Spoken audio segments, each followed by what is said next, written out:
I've noticed that there is a lot of internalized misogyny and a lot of internalized colorism from certain people. Yesterday, I was at someone's apartment and this girl comes in and she was talking, we're having a conversation. She's pretty cool, but the things that she says are actually quite nasty. And here's the thing. We're all sitting there and she was looking at her YouTube, not YouTube, her Instagram comments and saying every dark-skinned person wants to be light-skinned. And then someone's like, well, don't say that in front of Carrot because she hates that. And downright, I do hate that. And I told her I hated it. And I was like, shitty, because it's the same thing. I would definitely want to be someone privileged for a day. Like, duh. Like, people don't understand the context of being told that you are inferior because of the color of your skin.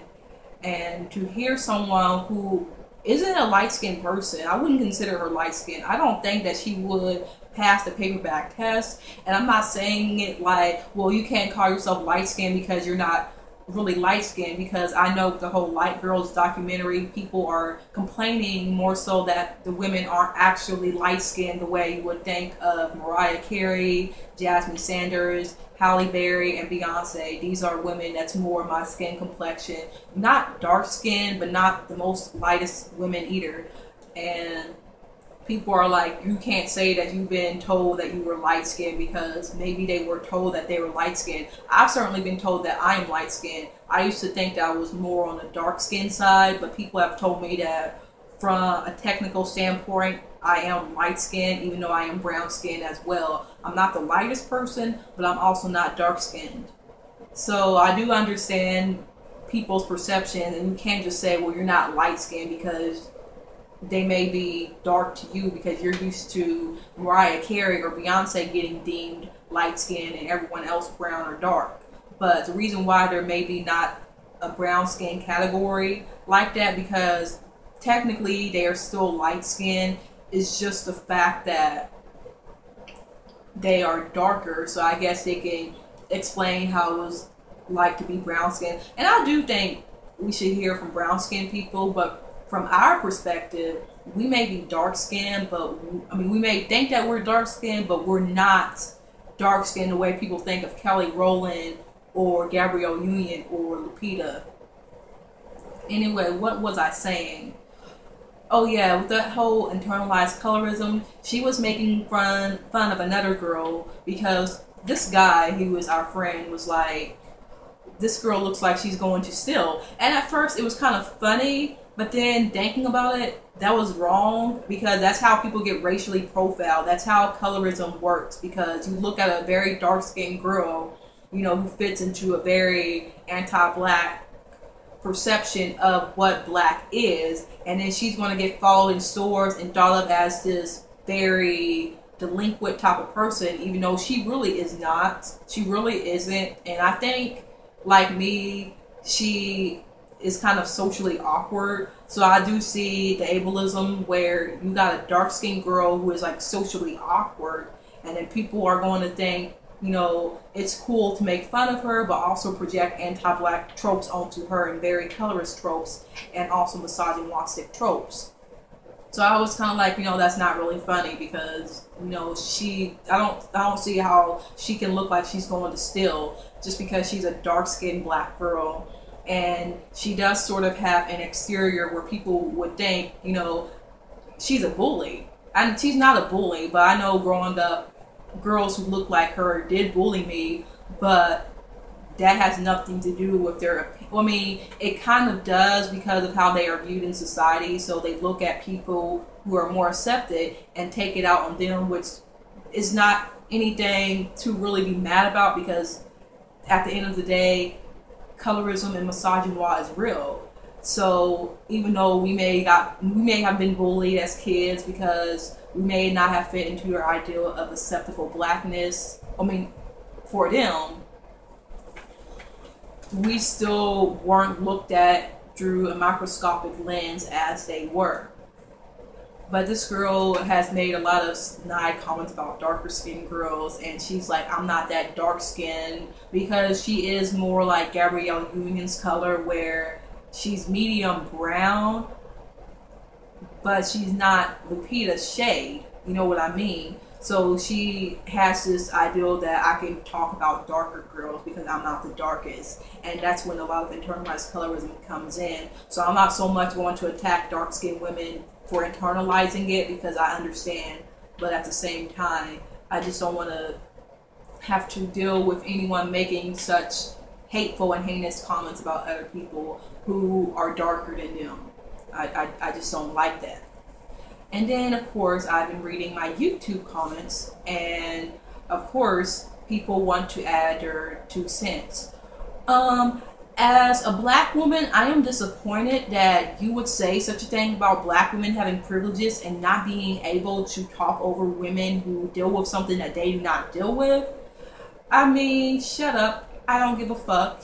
And then, well, the reason why you don't have a man is because you are nasty. Yes, I am a nasty bitch. Thank you very much. Because if I wasn't a nasty ass bitch, then I would have people be misogynistic, misogynistic, colorist, and racist towards me. So yes, I am a nasty ass bitch, and I'll continue to be nasty and question society, question beauty privileges, question women who benefit from those structures and not want to do anything about it. Because when you say, well, light-skinned women don't have anything to do with beauty standards, it's all black men, they can't help it. What you are saying is, yeah, you know, I know men worship me and consider me desirable, but yeah, I'm just gonna sit back and just benefit from it idly and just not give a fuck about women who are being told that they are ugly because I cannot help it. And what you mean is I'm not going to do anything about it because I just don't care what men think, and I'm gonna like let men decide. And I just don't really think I should do much about it. I shouldn't really speak out on it. And when darker women do speak out on it because I won't, yeah, I'm just gonna call them jealous and just perpetuate this ideal that light-skinned women are somehow told that they are beautiful because of their skin tone, when really it has nothing to do with genuine beauty. It's just because they are light-skinned with Eurocentric features. But yeah, I just like the attention, and it's not my fault that men find me desirable because I am really, and I don't want dark-skinned women to ever question me about my privileges. Yeah, you suck. But yeah, and I have nothing against the people that I am associated with. I like these people, and I just want them to know that certain things that they say has consequences with society, and they perpetuate a lot of times dehumanizing stereotypes. So when I do call people out, I do it to basically, I don't do it to like just be like an asshole. I do it because I really like them, and I don't want them to have those mindsets anymore. I used to be like that as well, and I did decolonize myself. And it's funny that someone also said that I need to decolonize my mind. But my way of decolonizing means not to be colorist and not to ignore privileges that people undoubtedly have. My ideal of decolonization means to not be anti-black and not fall under white supremacy. It's not being colonized if you are aware of colorism and light skin and mixed privilege and stuff like that in the black community. Their idea of being decolonized means not to think that light skinned people or mixed race black people are the enemies or black men are the enemies, when in a lot of times they have been the enemies. They have. And you did nothing about it. You just continue to reap the benefits that white people gave you. So is it my fault that you are the bad guy in a lot of cases? A lot of cases, light-skinned women are the bad guys, you know, with their internalized misogyny. Because on Twitter, there's this light-skinned black woman with blonde hair that's like telling other girls not to be sluts and not to be hoes, and that we are just defending slut shaming, or not defending, but we are defending women who are slut shamed because we are trying to justify our whole behavior through feminism, when being a hoe is not bad. Being sexually active is not bad. Being sexually promiscuous is not bad. You know the only thing that is bad when it comes to being a sexual person? Being a sexual predator, being a rapist, being a child abuser, you know, manipulating someone through sex. That is when that's morally wrong. But being happy with your sexuality and having consensual sex with other men or other women or whoever, that's not bad, okay? And not everyone is sexual, so I'm not going to sit there and act like we're all sexual creatures, because some of us are asexual. Some of us choose to be abstinent. Some of us choose to abstain from sex until marriage, and that's their choice, and we have to respect that. But if you don't respect the fact that people are sleeping around, especially women, I don't think that you should even call yourself a feminist, because the main thing about feminism is to teach other people that women should be able to do things that men get praised for. Women should be able to have sex and not be judged by how many partners they have, because it's irrelevant. It really is. You know, you can have 50 partners, but if I'm with you, why does it matter? Because those other people are irrelevant. They are in the past. But yeah, it just, a lot of internalized misogyny does come from light-skinned or mixed-race black women who tell other black women not to be angry if black men worship white women or non-black women of color or lighter-skinned women, and that we need to be better. Because I hear it a lot, and usually these are light-skinned black women. Of course, there are dark-skinned and monoracial black women who are the same way, but most black women who try to get on their soapbox and think that they are the spokesperson for every black woman are light-skinned and usually mixed race. And the only black women who ever seem to agree with misogynistic black men are light-skinned women, mixed women, or if they are dark-skinned, they may fit into beauty standards that people can accept. You know, maybe like a Eurocentric appearance, maybe a straighter nose, or longer hair, or like weave. I don't know. And speaking of weave, I want to say this. I absolutely hate when white girls call my hair a weave. They don't say it's hair. They say it's a weave. Yes, we all know it's a weave, but I feel that unless a black woman says it's a weave, then you shouldn't really refer to her hair as weave, especially if she bought it, so it's her hair. To sit there and be like, oh, I will rip that weave out of your hair, out of your head, even if it's a joke, I feel that you should just, you're not black. And even like non-black women of color even try to join in on this. Like, why are you worried about our beauty habits or how we wear our hair? Like, it's none of your business if we get weaves. You know, a lot of, like, I see some women of color, some Latino women come for us, non-black Latino women talk about our hair, but then want solidarity with us, like, yeah, we're women of color, but then you seem to make our beauty or hair habits into a running gag.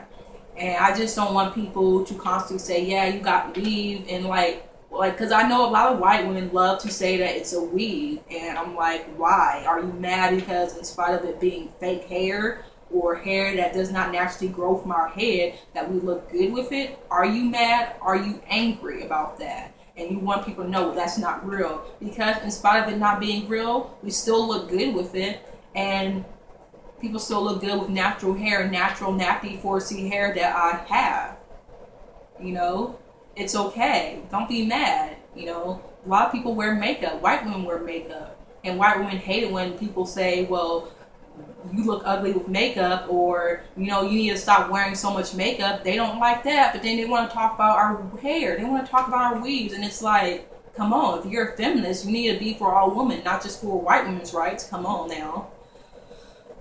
And you need to be aware of your white female privilege, because I love feminists, even though I don't identify as a feminist because I'm a womanist. You know, I'm going to have your back because I feel like I am associated with the feminist movement, but I don't identify with the label. And I said it in the other video why I don't. But just don't call it a weave. I mean, maybe if we're joking and I understand your joke, but if you're saying that just to let people know it's a weave, because if people say, ooh, I love her hair is so pretty, someone will be like, oh, it's a weave. She said my hair was pretty. She didn't ask if it were real. She just said it was pretty. And people shame black women for getting weaves because it's like, ha ha ha, you don't think you're beautiful. You're trying so hard to be beautiful like white women, and you never will. At the end of the day, you'll never be white. So it's like impossible beauty standards put onto us, and then when we try to achieve them, they keep raising the goalposts. Like, well, I don't like fake hair. I want you to wear your hair naturally long, naturally like this. You know, come on. You know, I love my natural hair, but I love weaves as well, and I feel that weaves are fun. I just like to do things with my hair. And then I do want to wear my hair natural. My mom's trying to get me to wear it natural in the summer. But her reason is because, oh, your hair is long, so you should just wear it, you know, long. No, I want to wear it like kinky and poofy, you know, because I'm beautiful with natural hair. It's my natural hair. Got a pretty face. But yeah, weaves are fine. Natural hair, straight hair, perms. Yeah, I'm cool with perms. I don't judge a person who gets a perm, but a lot of times, a lot of women with perms are anti-black and very anti-natural hair.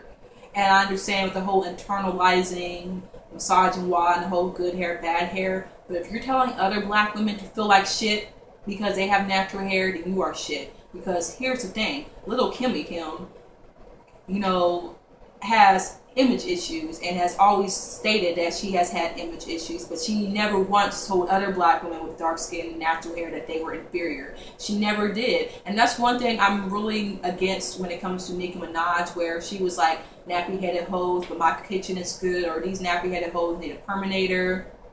You know, Nicki, and I'm not trying to say that Nicki's, you know, not a good womanist or that she is a terrible person, but it's like, you should at least acknowledge that natural hair is good, and then not just, like, I feel like when Nicki was getting put into a corner and getting questioned about how she was standing up for black women, but then she was more or less trying to appeal to the white gays. That's how a lot of us saw Nicki, where she was now trying to appeal to the white mainstream gays and trying to basically appease her white fans more than her black fans. And that was why I didn't like her originally. I liked her at first. I loved Nicki. I was a fan. But then after the whole Lil' Kim incident and the whole mess with, you know, her image, I was just like, nah, fuck Nicki. But then, you know, after a while, you know, after learning more about misogyny and womanism, and then hearing people really love Nicki, really look up to Nicki and think that she is a good person, I'm like, Nicki's not so bad. I don't have an issue with Nicki,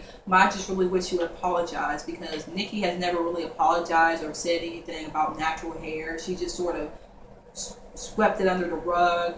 And it's kind of like how Lacey Green made those trans misogynistic comments and never once really apologized. She just sort of started making people more aware of trans misogyny and transphobia, but she still did not apologize. So it just shows, do you really care that you hurt a marginalized group, or are you just embarrassed and don't want people to look at you as this asshole who once said that? Because I once said a lot of horrific things about different groups of people and I didn't understand, and I had people tell me, you know, here's this and that, do research, and I'm like, oh, okay. You know, I said things like that before, and then I had to teach other people, you know, not to do those things, because I never teach other marginalized people not to be, or not to exhibit internalized whatever ism that they suffer from, but I make other people aware. I make people like me aware. I make cis people like me aware of trans misogyny and transphobia. I let people know about colorism, and especially like this video, like I look brown, chocolatey, well not that chocolate, but you know, pretty brown skin. A lot of people like say, well, you're light skinned, so why are you talking about this? Or you're not really dark skinned. I'm like, because I felt like the darkest person in the room. You know, I hated my brown skin. I just hated my appearance. I hated everything about me. My wide nose, my full lips. My mom used to say, you have full lips, but I thought it was a bad thing because it was something associated with black. But then I saw white women like Kim Kardashian get lauded for her big butt, and then I saw women get told that they had full pouty lips and they weren't black. I'm like, well, what's the matter with something that I have naturally? Then I realized I need to embrace that. Even when you look up wide noses in Google Images, you see white people with like a slight width to their nostrils, or they're not like flat. But that's all I have to say for right now. I just wanted to let people know, you know, whatever. Oh, I wanted to say one thing from my video last night. Well, not last night, but yesterday evening with Empire. Anika is the epitome of microaggressions because, like I said, she doesn't say anything. She's very quiet unless it's to attack Cookie or to say something very sly. And then when Cookie was trying to attack her in the elevator with her witch-like cackle, that was so ugly. And then Lucius holds her. Like, okay, I understand why Lucius did that, because why would any man let another person attack their wife? I don't care how nasty someone is. You shouldn't let another woman beat up another woman, or you shouldn't let anyone else beat up that woman, because I don't understand men who wants to see women fighting, because it's like, well, I can't hit a woman, but I like to see other women hurt each other, and that's kind of sexy to me. So I do understand why Lucius sort of held her back and was like, no, you're not going to come for her because that's my wife and I do care about her. I don't want you to hurt her. So I don't really think it was like, oh, she's a light-skinned woman and I'm going to like protect her because she's delicate and she can do no wrong. It was just like, hey, don't hurt my wife. That's my wife, and I do care about her, and no matter how wrong she is, I'm not going to have someone put their hands on her, and I'm not going to have some shit go down like that, you know, in the elevator. But yeah, I forgot that in the other video, and I just wanted to add that part in because Anika is just a big meanie. She's mean.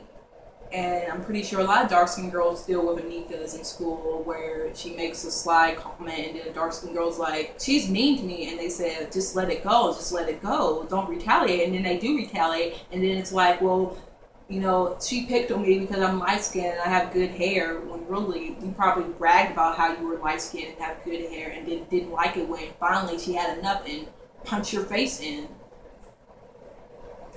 That's life. Well, have a great day and happy early Martin Luther King Day.